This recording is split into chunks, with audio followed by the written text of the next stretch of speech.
चुनाव आयोग ने जैसे ही 2 राज्यों के चुनावी तारीखों का ऐलान किया, उसके बाद से राजनीतिक पार्टियों के बीच में भगदड़ सी मच गई है और राजनीतिक पार्टियां अब ये विचार विमर्श कर रही हैं कि कैसे इन चुनावों को जीता जाए। जी हां, एक हरियाणा का विधानसभा चुनाव तो दूसरा है जम्मू कश्मीर का विधानसभा चुनाव। और ऐसे में अगर बात करें तो ये चुनाव जितना बीजेपी के लिए मायने रखता है उतना विपक्षी पार्टियों के लिए मायने रखता है। लेकिन हरियाणा की स्थिति कहती क्या है और क्या यहाँ पर विधानसभा चुनाव में बीजेपी की जीत होगी या करारी हार का सामना करना पड़ेगा?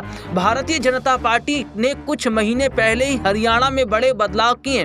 पार्टी ने जहां मुख्यमंत्री पद पर बदलाव किया, वहीं गठबंधन सहयोगी जननायक जनता पार्टी से भी नाता तोड़ लिया। हालांकि सवाल यह है कि यह कवायद क्या राज्य में पार्टी को लगातार तीसरा कार्यकाल दिला पाएगी? हरियाणा में 1 अक्टूबर को विधानसभा के चुनाव होंगे।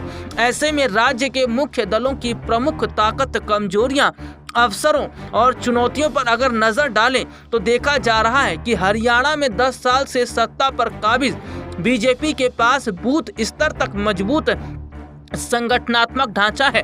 पार्टी ने इन चुनाव की तैयारी काफी पहले से शुरू कर दी थी। 2 बार से सरकार चला रही बीजेपी को सत्ता विरोधी लहर का सामना करना पड़ सकता है। और अगर देखा जाए तो पार्टी मुख्यमंत्री नायब सिंह सैनी और उनके पूर्ववर्ती मनोहर लाल खट्टर, जो अब केंद्रीय मंत्री हैं, की स्वच्छ छवि का लाभ उठाने की कोशिश करेगी। तो वहीं ऐसे में देखा जा रहा है कि कांग्रेस पार्टी 2 बार मुख्यमंत्री रह चुके भूपेंद्र सिंह हुड्डा, कुमारी शैलजा और रणदीप सिंह सुरजेवाला व्यक्तिगत रूप से मतदाताओं के व्यापक वर्ग को प्रभावित करते रहे हैं। हुड्डा और शैलजा के नेतृत्व में अलग अलग धड़ होने से कांग्रेस को नुकसान हो सकता है। ऐसे में ये माना जा रहा है कि कांग्रेस पार्टी के अंदर हरियाणा में जो गुटबाजी चल रही है, इस गुटबाजी को खत्म करते हुए चुनावों को सीधे तौर पर पार्टी के सभी नेता एक साथ लड़ते हैं तो बीजेपी के लिए मुश्किलें खड़ी हो सकती है।